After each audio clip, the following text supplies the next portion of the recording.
In April, the unemployment rate in the United States increased sharply to 14.7%, the worst since the Great Depression of the 1930s.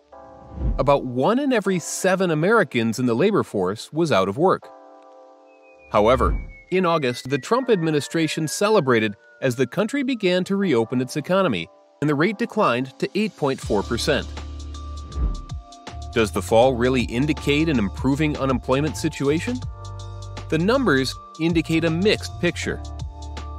The rise in employment was driven by a drop in temporary layoffs, people who only expect to be out of work for a short time, while there was actually an increase in long-term unemployment pain. In addition, women and minorities may be facing greater uncertainty in the job market. Let's take a look at what the data says. First, latest figures from the U.S. Bureau of Labor Statistics show that in August, the number of people in long-term unemployment has hit the highest in more than 6 years, even as the overall number without a job significantly fell after this April.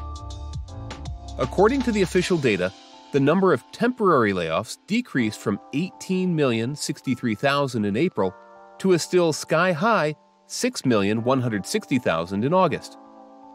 But nearly 4,147,000 unemployed people were not on a temporary layoff, an increase of 1,584,000 since April. So, although the overall picture seems to be improving, the real unemployment situation could be even worse because many more people may face permanent unemployment. Another official data set supports this impression. That is, short-term unemployment declined while long-term unemployment increased. Data shows that from April 2020 to August 2020, the number of people unemployed for 14 weeks and less dropped considerably. However, the number of people out of work for 15 weeks and over is 4.6 times the figure of April, rising sharply from 1.8 million to 8.1 million in 4 months. Second, job losses are hitting women harder than men. During the ongoing COVID-19 downturn, the unemployment rate for women of 20 years and over peaked at 15.5% in April 2020, compared with 13% for men in the same month. For female-headed households, the situation is even worse.